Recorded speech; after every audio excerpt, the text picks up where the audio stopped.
اہل ایمان دیکھو تم میں سے کوئی ایک گروہ دوسرے گروہ کا مذاق نہ اڑائے۔ یہ تمسخر جو ہے یہ بسا اوقات دلوں کے اندر جو ہے وہ دراڑ ڈال دیتا ہے۔ آپ میرا مذاق اڑا رہے ہیں تو میرے دل میں مجھے خوشی تو نہیں ہوگی نا، میرے دل میں زخم لگ جائے گا۔ میں آپ کا مذاق اڑا رہا ہوں، آپ کا دل، آپ کے احساسات مجروح ہو جائیں گے۔ یہ جو زخم پڑ گیا ہے دل کے اندر، یہ اصل میں اس ملت اور امت کی جو قوت ہے اس میں کمی لا رہا ہے۔ لا یسخر قوم من قوم، اب اس میں جو اس کا جو روح جو ہے وہ اس قدر خوبصورتی کے ساتھ بیان کی گئی۔ ہو سکتا ہے کہ وہ جن کا مذاق اڑایا جا رہا ہے وہ بہتر ہوں اللہ کی نگاہ میں ان سے کہ جو مذاق اڑا رہے ہیں۔ زیادہ مذاق اڑتا ہے کسی ظاہری چیز پر، کسی کی شکل و صورت معمولی ہے، کمزور ہے، کوئی اور اس کے اندر عیب ہے، کوئی جسمانی اس کو کوئی کمی ہے کسی اعتبار سے، یا کوئی اور شے ہے، اس لیے آپ اس کا مذاق اڑا رہے ہیں۔ ہو سکتا ہے کہ اس کے اندر کوئی دوسری شے ایسی ہو کہ جس کی بنا پر وہ اللہ کا محبوب ہو، اللہ کو بہت پسند ہو، تمہیں کیا معلوم؟ تم نے ایک ظاہری سی شے کو دیکھ کر اس کے اوپر مذاق اڑا دیا اس کا، تمہیں کیا معلوم اس کی باطنی شخصیت، اس کی سیرت، اس کا کردار، اس کے دل و دماغ میں اللہ تعالیٰ کی محبت، اللہ کے رسول کی محبت کس درجے ہے، یو ڈونٹ نو۔ تو تم گویا کہ نہ صرف اپنے بھائی کا دل مجروح اور اس کے احساسات کو مجروح کرو گے، بلکہ یہ کہ در حقیقت یہ تمہارا اقدام اللہ کے خلاف ہو جائے گا کہ جنہیں اللہ اپنا محبوب رکھتا ہو، پسند کرتا ہو۔ اس لیے کہا گیا ہے نا، من عادی لی ولیا، یہ حدیث قدسی ہے کہ جس شخص نے میرے کسی دوست سے دشمنی رکھی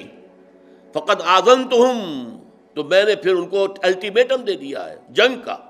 وہ میرے خلاف ہے، میرے دشمن ہے، اسی کہ میرے ایک دوست، میرے ایک ولی کا استہزاء کر رہے ہیں، مذاق اڑا رہے ہیں، دشمنی کر رہے ہیں۔ تو یا ایھا الذین آمنوا لا یسخر قوم من قوم عسى ان یکونوا خیرا منہم ولا نساء من نساء۔ دیکھیے عام طور پر قرآن میں یہ نہیں ہوتا، صرف مردوں کے ساتھ گفتگو ہوتی ہے، مردوں کے صیغے میں، مذکر صیغے میں، اسی میں تابع ہو کر خواتین بھی ہیں۔ نماز قائم کرو، اقیم الصلاح، صیغہ جو ہے مذکر ہے، لیکن ظاہر بات ہے کہ اس میں جو بھی خواتین ہیں مسلمان وہ بھی شامل ہیں۔ اس کو ہم کہتے ہیں برسبیل تغلیب، کہ جو معاشرے میں غالب عنصر ہے اس سے خطاب کر لیا گیا، تو جو اس کے تابع ہے وہ خود بخود اس کے اندر شامل سمجھا گیا۔ لیکن یہ معاملہ ایسا کہ اس میں دوہرا کر بات کی جا رہی ہے، ولا نساء من نساء،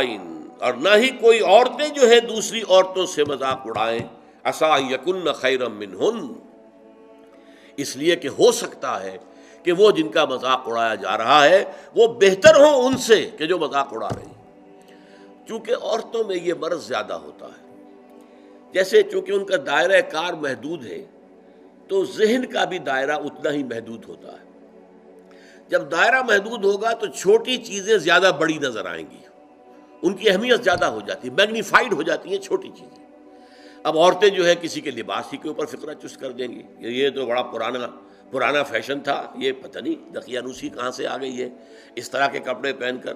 یہ تو فیشن ہی اب ختم ہو چکا ہے۔ یا اور کچھ ہے، کسی اور طریقے سے، کسی کے زیورات کے اوپر، کسی کے اور انداز پر وہ فقرے چست کر دینا، مذاق اڑانا، یہ خاص طور پر عورتوں میں، چونکہ جیسا کہ میں نے عرض کیا، ایک ہے دائرہ کار مردوں کا، وہ باہر کی دنیا کا، وسیع تر دنیا میں جا کر ان کے معاملات ہیں، میل جول ہے، گفتگو ہے، کاروبار ہے، بھاگ ہے، دوڑ ہے، سب کچھ ہے۔ خواتین کا دائرہ چونکہ اپنے گھر کے چار دیواری کے اندر عام طور پر محدود ہے، لہذا ان کے اندر پھر یہ چھوٹی چیزیں زیادہ بڑی ہو جاتی، اور اسی لیے یہاں پر دہرا کر جو ہے حکم جو ہے لایا گیا، یا ایھا الذین آمنوا لا یسخر قوم من قوم عسى ان یکونوا خیرا منہم ولا نساء من نساء، نہ ہی عورتیں کریں، کوئی ایک عورتوں کا گروہ دوسری گروہ کے کا مذاق اڑائے، عسى ان یکن خیرا منہن، ہو سکتا ہے کوئی ایک عورت فرض کیجئے بدصورت ہے بیچاری، صورت اللہ نے بنائی ہے، کیا پتہ اس کی سیرت کتنی اچھی ہو، وہ کتنی عابدہ ہو، قانتہ ہو، وہ کتنی اللہ تعالیٰ کے نزدیک جو ہے وہ اللہ کو محبوب ہو، اللہ کو پسند ہو، کیا پتہ۔ صورت شکل اللہ نے بنائی، کسی انسان نے خود تو اپنے آپ کو گھڑا نہیں ہے، بلکہ اللہ تعالیٰ جیسے چاہتا ہے وہ اسی طریقے سے ہمارا جو ہے، ہمارے اعضاء جو ہے ان کو جوڑ دیتا ہے۔ تو اس حوالے سے مذاق اڑانا جو ہے، اور یہ میں آپ سے عرض کر دوں، بسا اوقات دوستوں کے اندر ایک چیز مذاق عام ہو جاتی ہے اور برداشت بھی کرتے ہیں وہ،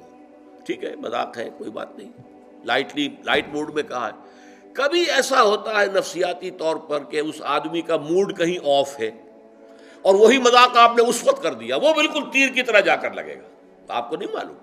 کہ اس وقت اس کی نفسیاتی کیفیت کیا ہے. اس کی طبیعت بہت ریسیپٹیو ہوئی ہوئی ہے، حساس ہوئی ہوئی ہے. اس میں تم نے وہ مذاق اگر دوبارہ کر دیا اس سے اور استہزاء کیا، وہ جا کر تیر لگے گا اس کے کلیجے کے اندر یا دل کے اندر. اور ظاہر بات ہے وہ زخم جو ہوگا پھر وہ، اسی لیے عربی میں کہاوت ہے، تلوار کا زخم مندمل ہو جاتا ہے، زبان کا زخم مندمل نہیں ہو سکتا. زبان کی کاٹ دل پر ہوتی ہے. تلوار کا زخم کندھے پر لگا ہے، کندھا جو ہے اللہ کرے گا تو شفا ہو جائے گی، زخم بھر جائے گا. تو تلوار کے زخم جو ہے وہ بھر جاتے ہیں، لیکن زبان کا زخم یہ نہیں بھرتا، یہ دل کے اندر ہوتا ہے. لہذا اس رکھنے کے لیے سد باب، یا ایھا الذین آمنوا لا یسخر قوم من قوم عسى ان یکونوا خیرا منہم ولا نساء من نساء عسى ان یکن خیرا منہن.